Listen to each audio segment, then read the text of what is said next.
kita buat konten. Jadi saya baru sempat buat konten di pagi hari ini jam 6 pagi saya sempatkan sebelum keliling. Ya, kita buat pembahasan sedikit tentang video yang tadi teman-teman pernah lihat. Itu ada dua. Jadi berdasarkan pengamatan saya di lapangan untuk saat ini terakhir, kita di lapangan sangat banyak kasus yang seperti video yang teman-teman lihat tadi, yang saya sharing tadi. Itu ada dua topik yang saya harus bahas, dan itu sangat penting menurut saya di peternakan babi, terutama di Bali, teman-teman.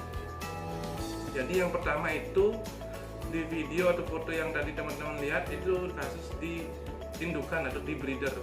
Jadi sekarang sangat merebak kasus yang seperti di video dilihat tadi, yaitu mumifikasi, terus stillborn. Jadi dia lahir tapi dia posisinya mati. Nah, itu untuk saat ini saya lihat sangat tinggi kasusnya di lapangan. Dan juga sebenarnya satu lagi, induk yang tidak jadi, maksudnya induk yang gagal untuk dijadikan calon induk, yang gagal untuk dijadikan induk. Itu nanti kita bahas ya. Tapi kita bahas sekarang untuk dua penyakit ini yang sedang merebak, yaitu yang tadi di breeder yaitu indukan yang melahirkannya cacat, melahirkannya posisinya mati, janinnya sudah mati di dalam, tumbuh dia sudah besar tapi sudah mati. Ada mumifikasi, ada juga ada. Nah, ini salah satu penyebabnya adalah virus atau virus. Nah, jadi biasanya hal yang menyebabkan kejadian ini adalah paling lumrah, atau maksudnya yang kita cegah itu adalah PRRS. Jadi portion respiratory dan portion respiratory dan reproduksi sindrom. Ya, jadi penyakit yang menyerang pernapasan dan organ reproduksi, yaitu itu di breeder sedang marak terjadi sekarang. Jadi oleh karena itu inilah pentingnya untuk teman-teman untuk melakukan program vaksinasi di unit breedernya masing-masing gitu, teman. Jadi jangan diabaikan, itu program vaksinasi yang harus dilakukan, program minimum ya. Menurut saya nih, tips saya ke teman-teman breeder, tips minimum untuk di breeder adalah yang pertama, gil atau calon induk, teman-teman. Mulai dari calon induk kita harus lakukan vaksinasi lengkap sebenarnya. Mungkin saya share nanti program vaksinasi induk yang paling lengkap.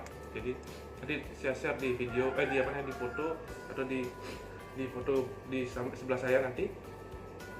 Nah, untuk yang lengkap itu sangat banyak sebenarnya untuk vaksinnya. Untuk standar GIL gitu. GIL itu induk darah. Cuman minimum kita nanti akan pakai di sini, menurut saya yang penting adalah yang pertama HC cholera, yang kedua adalah PRRS. Kalau bisa sih PCP2 lagi.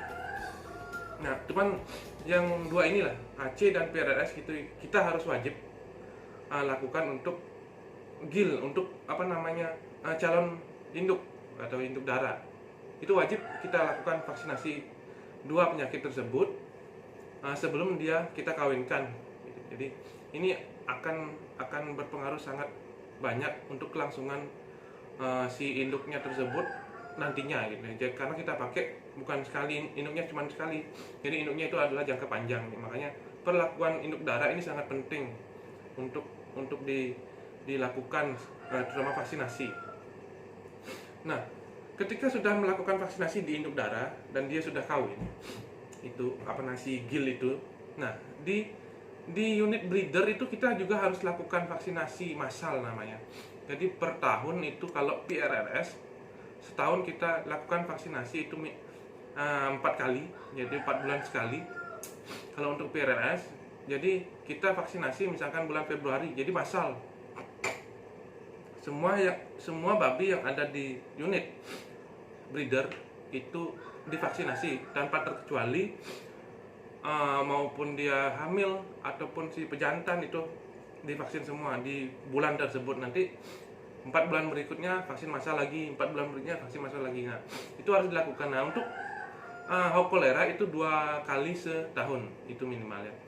Jadi 2 vaksin itu mungkin untuk di Bali yang perlu diperhatikan dan perlu dilakukan untuk saat ini untuk menindaklanjuti kejadian-kejadian yang sudah sering sekarang terjadi. Teman-teman mungkin sudah sering merasakan peternak yang diindukan. Nah, untuk program vaksin indukan mungkin itu dulu kita seragamkan di semua breeder. Mungkin dengan melakukan vaksin itu, harapan kita kasus yang terjadi diminimalisir lah, gitu. Karena penyakit yang terjadi adalah kompleks, kita tidak bisa tahu itu penyebabnya pasti A, gitu, pasti B, pasti C, enggak. Cuman kita harus lakukan SOP tersebut, gitu. Itu minimal ya. Kalau mau maksimal yang tadi sesuai dengan saran saya di foto saya tadi yang saya share, program vaksinasi GIL, gitu ya. Itu kalau mau maksimal ya itu. Cuman biayanya banyak. Memang kalau kita GIL ya, kalau kita mencetak GIL atau induk darah, itu biayanya memang banyak. Karena kenapa? Karena itu adalah babi yang kita pakai untuk jangka panjang, gitu teman-teman. Nah, untuk yang kedua teman-teman, maaf ini agak sedikit buru-buru untuk membahasnya, cuman harus kita bahas karena kasus yang terjadi sangat-sangat banyak sekarang yang terjadi di lapangan, yaitu adalah kasus strepto, jadi Streptococcus suis. Nah, ini akan sering terjadi jika sanitasi teman-teman di lapangan kurang. Itu sebenarnya poin pentingnya sanitasi. Jadi sterilitas alat atau kandang itu sebenarnya poinnya, dan juga cara pengobatan, teman-teman. Cara treatment strepto agak susah gampang. Kalau dibilang susah, kalau dibilang gampang banget sebenarnya kalau tahu. Nah, jika terjadi kasus Streptococcus ini, kita harus evaluasi. Kalau farm itu adalah farm breeder, farm kita adalah farm breeder, jadi kita harus evaluasi dari mulai dia lahir, si piglet itu. Jadi mulai dia proses pemotongan gigi, potong ekor, kastrasi, itu mulai evaluasi adalah sterilitas alat, itu penting. Jadi di situ adalah tempat masuk si Streptococcus suis ini, gitu. Jadi sterilitas alat harus kita evaluasi jika kasus itu merebak di unit-unit winner, starter, gitu ya. Jadi kita evaluasi alat-alat untuk yang tadi kastrasi, potong gigi, potong ekor, itu kita harus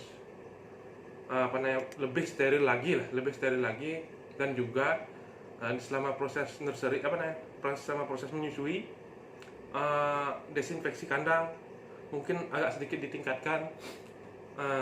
Jadi di induk itu tidak boleh dibersihkan, teman-teman, di kocor air sebenarnya. Jadi di induk hanya main desinfeksi, jadi desinfektan aja kita pakai.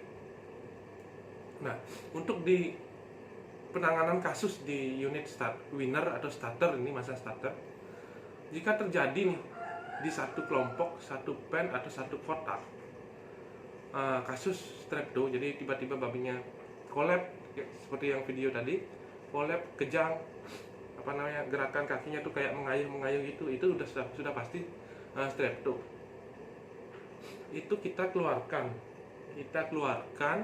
babi tersebut yang mengalami gejala, jangan lagi ada di dalam koloni tersebut.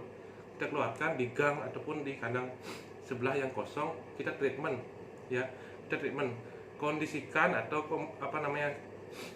komunikasikan dengan dokter hewan setempat. Kalau tidak ada dokter hewan setempat, bisa bantu komunikasikan ke saya, mungkin saya datang ke sana ataupun by video call atau gimana ya. Yang penting selamatkan dulu babi tersebut. Kalau memang tidak ada dokter hewan atau mantri yang datang, bisa hubungi saya, gitu ya. Nah, terus itu pertama, penanganan pertama itu dikeluarkan, terus di treatment. ya, jangan sampai dia di dalam. Kalau dia di dalam dia bakalan diganggu sama temennya.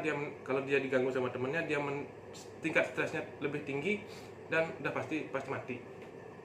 Nah, untuk yang lainnya yang belum bergejala, ibaratnya kalau COVID nih, yang lainnya yang belum bergejala, nah ini kalau teman-teman bisa melakukan penyuntikan massal itu bagus.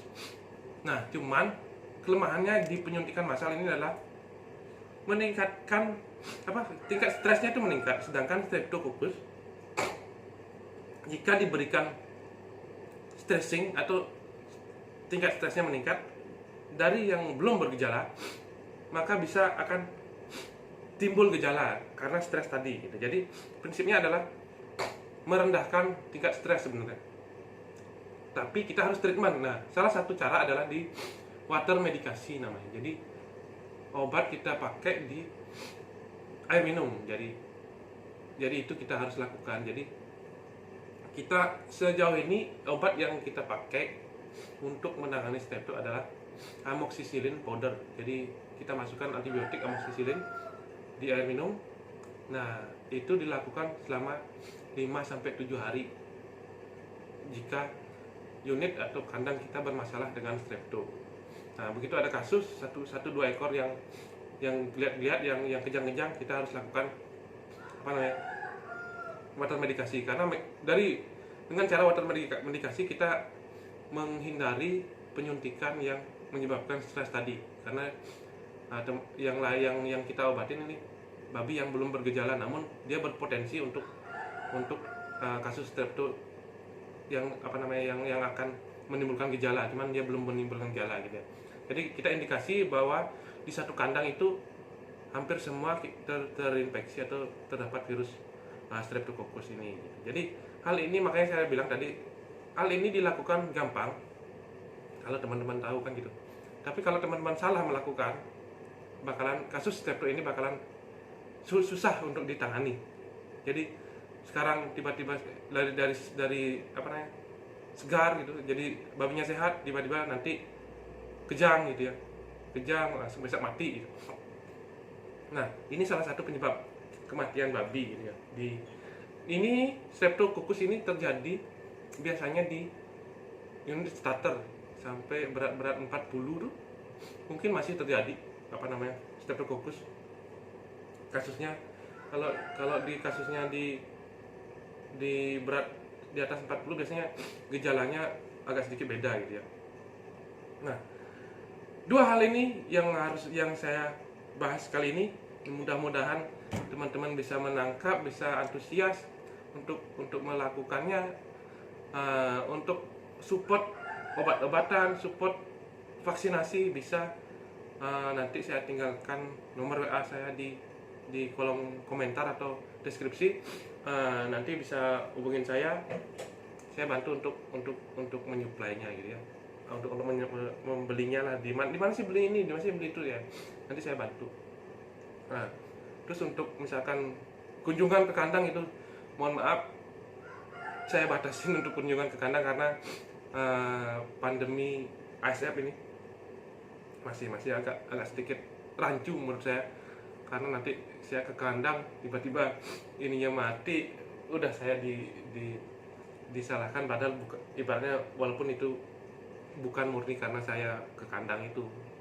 Jadi, nah, karena kasus kematian di babi ini sangat banyak penyebabnya, jadi begitu babi mati jangan dulu dibilang itu ASF gitu ya. Mungkin itu saja teman-teman. Sekarang saya mau keliling sama bos. Oke, pagi-pagi saya masih baru mandi, belum sisiran, lupa sisir di mana ya. Oke, kita aja teman-teman. Semoga sukses, jadilah peternak yang handal dan tangguh diterpa oleh harga pakan yang naik, harga babi yang merosot gitu ya. Jadi kita harus pinter jadi peternak smart gitu ya. Harus tangguh seperti teman-teman yang lainnya yang sudah bisa menerapkan konsep beternak yang benar gitu ya.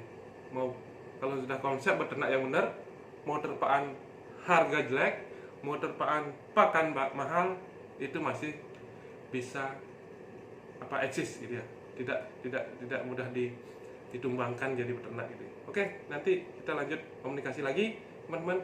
Mohon maaf saya tidak bisa membuat konten setiap hari, jadi kalau nanti misal mau dibuatkan konten tips atau informasi lainnya bisa di WA ya. Oke, salam sukses teman-teman.